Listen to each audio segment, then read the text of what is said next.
Sir, sir, हाँ, क्या हुआ? इतना घबरा क्यों रहे हो? सर मेरी बहन और उनकी पति का कुछ पता नहीं चल रहा है। क्यों, कहाँ गए दोनों? दोनों शादी के बाद यहाँ घूमने आए थे, लेकिन अभी उनका फोन स्विच ऑफ आ रहा है। 4 दिन हो गए हैं सर, प्लीज कुछ कीजिए ना। ठीक है, मैं रिपोर्ट लिख लेता हूँ, फिर देखते हैं। अरे मौसम भी खराब है, कहीं फंस गए होंगे। 1-2 दिन और था, इर्जा मिल जाएंगे। सर, सर, मुझे बहुत डर लग रहा है। आप बिल्कुल भी देर मत कीजिए, जल्दी कुछ कीजिए। ठीक है, तुम जाओ, हम कुछ करते हैं। विरत वहां से चला जाता है। तभी अमित को एक कॉल आया। हेलो, हाँ ठीक है। पहाड़ी वाले इलाके में मर्डर हुआ है, एक लाश मिली है। चलो जल्दी। ठीक है सर। थोड़ी देर में पुलिस मर्डर की जगह पर पहुंच गए। वहां काफी लोग पहले से खड़े थे। अरे अरे, इसका चेहरा तो पूरा घायल है, पहचाना बहुत मुश्किल लग रहा है। अब तो और काम बढ़ गया। चलो लग जाओ सब काम पर। सर, आज जो आदमी आया था अपनी गुमशुदा की रिपोर्ट लिखवाने, कहीं वो तो नहीं जानता इससे? अरे हाँ, ऐसा करो, उस आदमी को वापस पुलिस स्टेशन बुलाओ, क्या पता वो पहचानता हो। ठीक है सर। लाश को पोस्टमार्टम के लिए भेज दिया और विक्रम को बुलाया गया। हमें एक लाश मिली है, शायद तुम पहचान जाओ। क्या? लाश? घबराओ मत, कुछ नहीं होगा, बस चेहरा पहचानना है। ठीक है।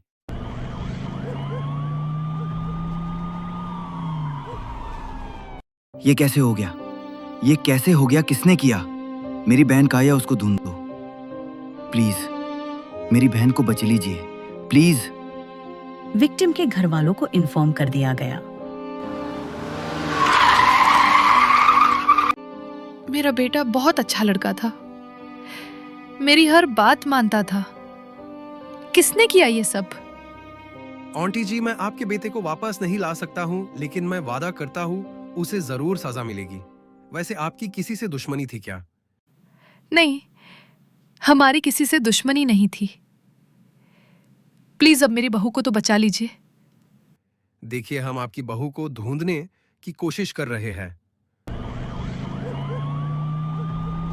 अमित सबूत जुटाने में लग गया।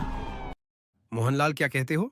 सर, मुझे लगता है वो नाशे में खिड़की से गिर गया होगा। मगर फिर उसकी बीवी कहाँ होगी? हो सकता है उसकी बीवी किडनैप हो गई हो। हाँ, ये बे हो सकता है। ठीक है, फिर किडनैपर को ढूंढते। हाँ ठीक है।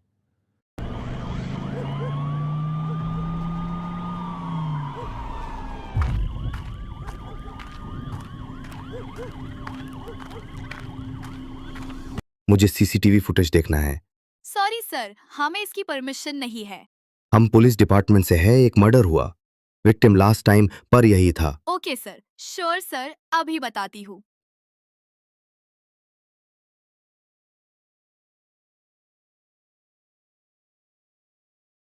सर, कोई और आता जाता तो दिखाई नहीं दे रहा है। हाँ, सिर्फ होटल स्टाफ है दिख रहे हैं। हो सकता है किडनैपर खिड़की से कूद कर भगाया हो। अरे यार, थोड़ा दिमाग से सोचा करो तुम लोग। चलो अब यहाँ से।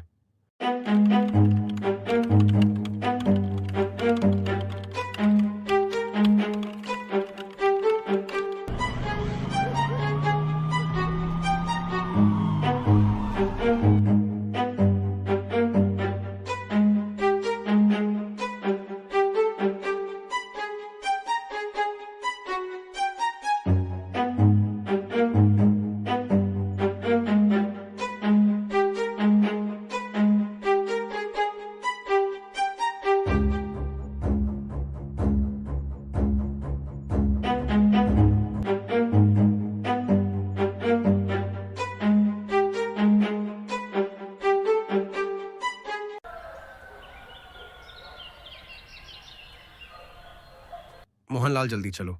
ओके सर, लेकिन जा कहाँ रहे सर? जितना बोला गया है उतना करो। Okay sir. वो लोग कार में बैठकर जा रहे थे। वो एक सुनसान सड़क पर जा रहे थे। तभी रास्ते में एक छोटा सा ढाबा दिखाई दिया। इस लड़के को देखा है कहीं? इसका नाम राहुल है। तुम जानते हो इसे? हाँ सर, देखा तो था। 2 दिन पहले ही हमारे पास काम पर आया था। पता नहीं अब कहाँ है। कहाँ मिलेगा अब ये? अरे अरे, वो देखो सर, आपको देखकर भाग रहा है, वही है। पुलिस वाले उस आदमी को पकड़ने भागते हैं। राहुल तेजी से भागता जा रहा था, लेकिन पुलिस से बचकर ज्यादा दूर नहीं जा पाया। साहब मुझे माफ कर दिए, मैंने कुछ नहीं किया है। तुझे कुछ बोलने की जरूरत नहीं है। अब जो भी बोलना है जेल चलकर बोल। हमें देख के भगा क्यों? साहब मैं डर गया था। क्यों भाई, इतने डरामे हैं क्या हम? चल पुलिस स्टेशन। राहुल को पुलिस स्टेशन लाया गया और पुलिस वालों ने उसकी पिटाई की। तभी इंस्पेक्टर अमित अंदर आया। अभी और मेहमान नवाजी चाहिए क्या? चल अब जल्दी जल्दी बोल, रोहित को क्यों मारा? साहब मैंने नहीं मारा, मैंने तो सिर्फ मदद की थी। मैंने तो सिर्फ रोहित के जूस में नींद की दवा मिलाई थी। मुझे पैसे दिए गए थे। पैसे किसने दिए? चोटू ने। ये कौन है? मेरा पड़ोसी है साहब। अब उसका पता भी बता दे। मुझे नहीं पता साहब। ठीक है, थोड़ी और मेहमान नवाजी करते हैं। क्या हुआ, कुछ पता चला? रीना की तलाश अभी पुलिस कर रही है और एक आदमी भी पकड़ा गया। सर, उसने छोटू का एड्रेस बता दिया। ठीक है, जल्दी से गाड़ी निकालो, चलते हैं।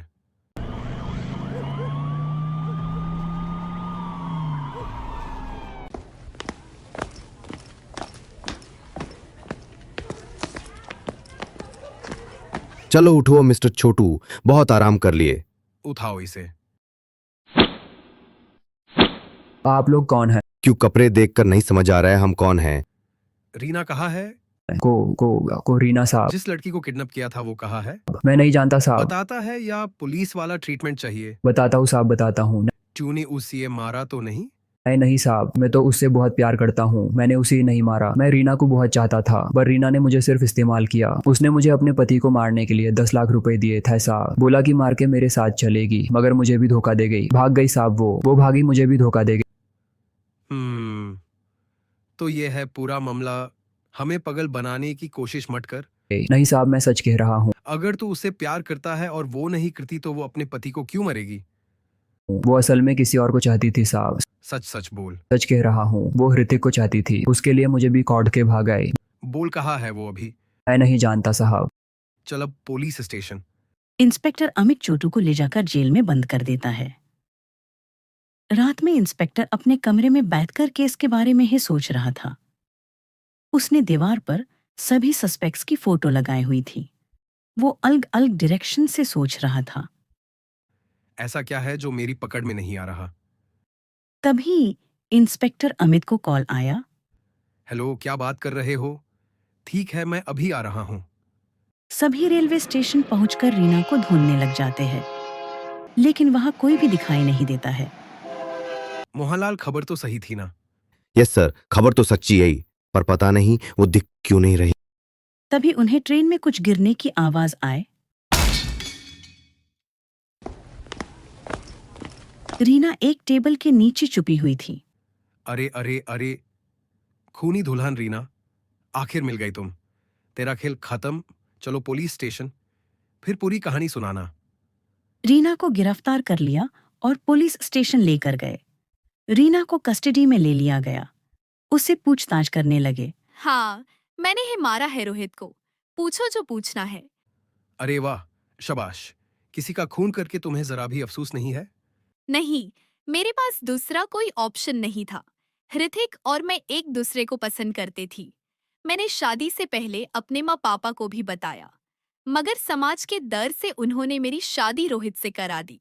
इसीलिए मैंने चोटू और राहुल के साथ मिलकर रोहित को मारने का प्लान बनाया, ताकि मैं और हृतिक हमेशा के लिए एक हो जाए। अच्छा, तो ये प्लानिंग थी तुम्हारी। अब हृतिक कहाँ मिलेगा, अब ये भी बता दे। हृतिक तो मेरा स्टेशन पर इंतजार कर रहा है। अगर तुम लोग नहीं आते तो हम अब तक भाग भी गए होते और अपने जीवन की नई शुरुआत कर रहे होते। हम तुम्हारा मिलान अब जेल में करा दिए हैं। अच्छा, वैसे एक बात बोल, ये सब किया कैसे? मैंने अपना शादी का जेवर बेचकर पैसे जमा किए। मैं जानती थी कि चोटू है ये काम कर सकता है, क्योंकि वो मुझे पहले से पसंद करता है। बस उसी का लालच देकर मैंने छोटू और राहुल के साथ एक प्लान बनाया। रोहित के जूस में नशे की दवा मिला दी और उससे खाई से फेंक दिए। तुम्हारे पति को तुम पर शक नहीं हुआ? नहीं, वो तो बहुत अच्छा इंसान था। बेचारा खामखा मरा गया। वो तो मेरी हर बात मानता था। उसे मुझ पर भरोसा था। बस उसे का फायदा उठाया। अरे बाप रे, इतना दिमाग है तेरे पास। फिक्र मत कर, ऋतिक को पकड़ने गए है पुलिस, वो भी बच के नहीं जा पाएगा कन्हू के हाथ से। तेरे चेहरे पर थोड़ा भी अफसोस नहीं है? तुझे मार के शाराम नहीं आए? नहीं, बिल्कुल नहीं। आनी भी क्यों चाहिए? उसके मुंह से पूछ उसके दिल का क्या हाल है। तुम जैसे लोगों को तो कड़ी से कड़ी सजा मिलनी चाहिए। अमित ने केस सॉल्व कर दिया और मुजरिमों को फांसी की सजा हुई।